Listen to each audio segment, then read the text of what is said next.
everybody. So last week we ended with adding two mixed numbers together.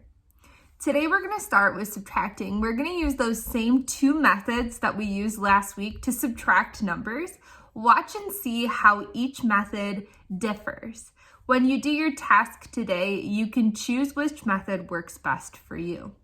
The last few videos that I've done were quite long, so today I just gave one example of method 1 on how to subtract and one example for method 2 and how to subtract those mixed numbers. If you're having trouble or if you want to hear me explain it again, just rewind the video and rewatch the sections that you would like to rewatch.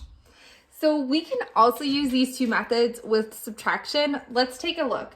In method 1, we are going to subtract the whole numbers and then subtract the fractions, but we have to be really careful when it comes to the fraction parts. So watch what I do very carefully. Now, I know that first I'm going to subtract my whole numbers. So I have 6 take away 1 is equal to 5. And now I have to subtract my fractions. I have 1/5 take away 3/5. But I'm not able to do that in this problem. I didn't start with 3 or more fifths, so I'm kind of stuck. What could I do next? So this is kind of like when we take from the next column when we are doing subtraction with regrouping.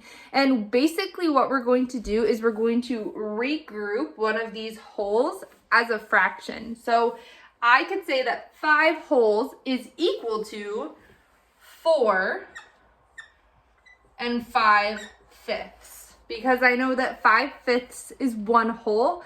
I need that 5/5 to take from. So this is kind of the fraction equivalent of regrouping. So now I'm going to take this 5/5 and I'm going to give it to my 1/5. So I have 6/5 take away 3/5. And now I can complete that part. I have 6 take away 3 is equal to 3/5.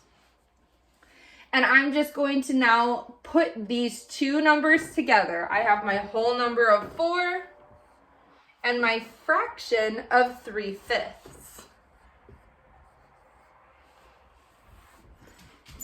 Now, this can be kind of tough. So let's try the other method of subtracting fractions.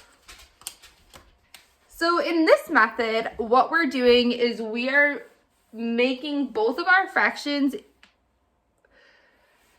what we are doing is we're making both of our mixed numbers into fractions first and then subtracting. So this will be 31/5 take away 8/5.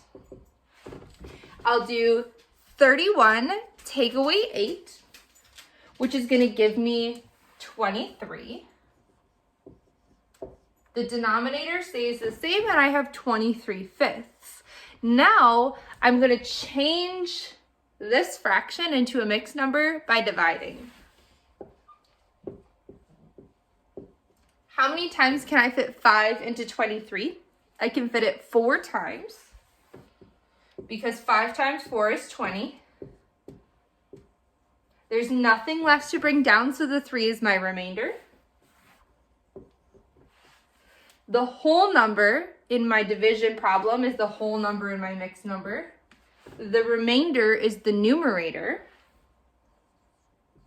And my denominator stays the same.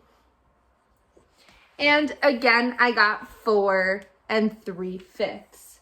So both methods will get you the answer. When we're subtracting though, our first method has quite a few extra steps. So when you are choosing which method to use, you should consider 2 things. 1, are you going to have to regroup? And 2, are you subtracting or are you adding? So that's it for your math today. When you're done watching this video, you can go back to your checklist and finish the tasks that you need to do for today. Tomorrow, we're going to work on multiplying a fraction by a whole number, and toward the end of this week, we're going to be taking a test on how to add and subtract fractions.